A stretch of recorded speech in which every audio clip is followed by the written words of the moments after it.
तो बहुत दिनों से भाई लोग रिव्यू ही चल रहे हैं, तो सोचा आज कुछ अलग करते हैं। करना क्या है, बॉलीवुड के मारेंगे और क्या करेंगे। सुना है बॉलीवुड वालों ने आदि पुरुष नाम की कोई मूवी बनाई है। भाई इस मूवी का पहला टीजर देखते ही मूड खराब हो गया था। 600 करोड़ का इन्होंने जो ब्लंडर बनाया है, ये उसे जस्टिफाई कैसे करेंगे लोगों के सामने, ये तो भगवान ही जाने।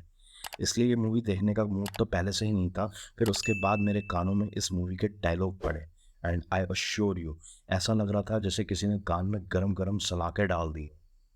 तो जो थोड़ा बहुत मन था भी मूवी देखने का, वो भी नहीं रहा डायलॉग सुनने के बाद। तो भाइयों, फ्रेंकली स्पीकिंग, मैंने मूवी नहीं देखी है और देखने का मूड भी नहीं है। और ये कोई आदि पुरुष का रिव्यू नहीं होने वाला है। आज हम चर्चा करेंगे कि why Bollywood hit Hindus and our culture so much. तो चलिए फिर शुरू करते हैं। हमारे देश में मेजॉरिटी हिंदूज का एटीट्यूड हमेशा से अरे चलता है वाला रहा है। But something changed after the mysterious death of Sushant Singh Rajput. That was pandemic times और लोग ज़्यादातर घर में ही थे।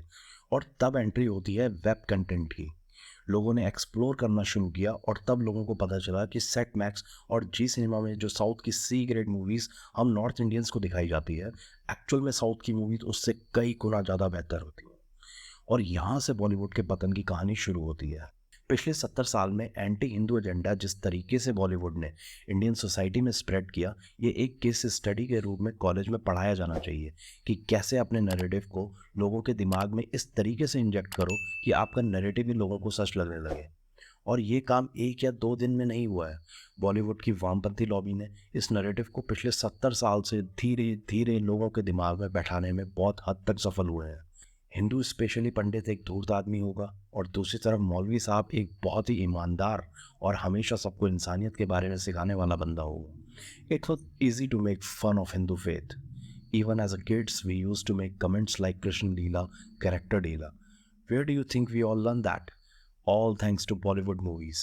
And thanks to our ignorance, we thought that making fun of our faith was so cool. हमने हमेशा देखा कि एक लंबू हमेशा अपना रोना लेके मंदिर जाएगा और फिर वहाँ भगवान को बुरा भला कहेगा, जैसा कि भगवान ने ही ठेका लिया हो उसकी ज़िंदगी का। इसका रिवर्स आपने कभी बॉलीवुड में नहीं देखा होगा। रिवर्स से मतलब तो समझ ही गए होंगे आप। ये तो हुई बीते वक्त की बात। अगर आज के परिवेश में बात करें तो हाल ही में रिलीज हुई सीरीज दहाड़ अपनी हिंदूज के प्रति नफरत को खुल्लम खुल्ला दर्शाती है। एक सीन में हवलदार अपने कमरे में गंगा जल छिड़कता है या कोई दलित उसके ऑफिस में आता है। पूरी सीरीज में लव जिहाद को एक रेडिकल हिंदू कंट्रोवर्सी बताया गया है और सारी लड़कियां अपने अब्दुल के साथ बहुत ही खुश हैं, ये पोर्ट्रे करने की कोशिश की गई है। इस सीरीज से इन लोगों ने एक धर्म विशेष के लोगों के गुनाहों को वाइट वॉश करने की कोशिश की है। ये सीरीज हर एक उस हिंदू लड़की का मजाक उड़ाती है जो लव जिहाद का शिकार हुई। बॉलीवुड में जब शाहरुख ये बोलता है that he is a proud Muslim, that is an all moment for Bollywood. But can any Hindu actor can say this? I dare any one of those बॉलीभांड्स to say in an interview that is a proud Hindu. I assure you his career which is sweats for last decade will finish in a night. इनकी movie में हमेशा से एक तिलकधारी जिसने रुद्राक्ष की माला पहनी हो, ऐसा व्यक्ति ही विलन होगा। Shamshera is the best example of that. कोई तुक ही नहीं बनता था उस मूवी में संजय के कैरेक्टर को इस तरीके से पोर्ट्रे करने का। इन्होंने पूरी कोशिश की आरआरआर जैसा बनने की, पर इनका एजेंडा चला नहीं और movie on the move box office पर गिर गई। अब तो ऐसा लगने लगा है कि बॉलीवुड मूवीज़ नहीं बल्कि एजेंडा परोसता है अपनी ऑडियंस को। ओटीटी और वेब सीरीज़ के आगमन से इंडियन ऑडियंस बहुत ही चूजी हो गई है। पहले कोई भी काला हिरन कुछ भी हक देता था और ऑडियंस कहती थी वाह क्या हगा है। पर 2020 से एक ट्रेंड चल रहा है जो रुकने का नाम ही नहीं ले रहा है। आप पिछले 3 साल की बॉलीवुड मूवीज़ की परफॉर्मेंस ही देख लो। 3 साल में 3 मूवीज से ज़्यादा ब्लॉकबस्टर नहीं दी हैं बॉलीवुड ने। आमिर खान और रणवीर कपूर जैसे एक्टर्स की मूवी एक हफ्ता भी नहीं टिक पाई बॉक्स ऑफिस पर। इसका बेस्ट एग्जाम्पल थी लाल सिंह चड्ढा, शमशेरा और पृथ्वीराज चौहान। बॉलीवुड ने इंडियन ऑडियंस को शायद हल्के में ले लिया, पर जहां आरआरआर, पुष्पा, केजीएफ जैसी मूवी ने झंडे गाड़ दिए, वहीं बॉलीवुड मूवीज़ इन पैन इंडिया मूवीज़ के सामने पानी भरती नजर आईं। बॉलीवुड के पास पिछले 3 सालों में बस ब्रह्मास्त्र, पठान और भूल भुलैया ही कुछ ऐसी मूवी हैं जो हिट रहीं, और उनमें भी पठान का ब्लॉकबस्टर होना अपने में ही कॉन्ट्रोवर्शियल रहा। अब कुछ लोग कहेंगे कि कश्मीर फाइल्स और केरला स्टोरी भी तो बॉलीवुड मूवीज़ थी जो हिट हुई। तो मैं कहूँगा कि no, they are not Bollywood movies.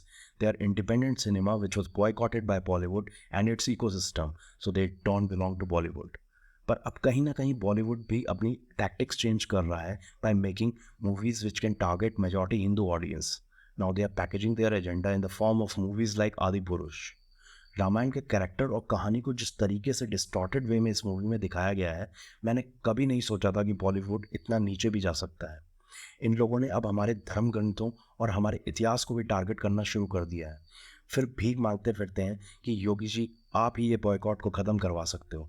अरे तुम्हारे कर्म ऐसे हैं कि भाई योगी भी उसमें क्या करेगा. लास्ट में बस इतना कहना चाहूँगा कि अगर यही हाल रहा बॉलीवुडियों का तो वो दिन दूर नहीं कि इस इंडस्ट्री में ताला लग जाए. और अगर लग भी जाएगा तो किसको क्या ही जो फ़र्क पड़ने वाला है. South industry is far more superior than Bollywood in every aspect. And above all things, they are rooted in their civilizational identity and they make films for masses, not like Bollywood making crappy slice of life films. तो चलिए फिर इस episode को यहीं समाप्त करते हैं और मिलते हैं आपसे नेक्स्ट वीडियो में. तब तक के लिए खुश रहो, मस्त रहो और हाँ यार चैनल को सब्सक्राइब जरूर करना मत भूलना. It's a great motivation for me. तो चलो फिर टाटा बाय बाय और जय श्री राम.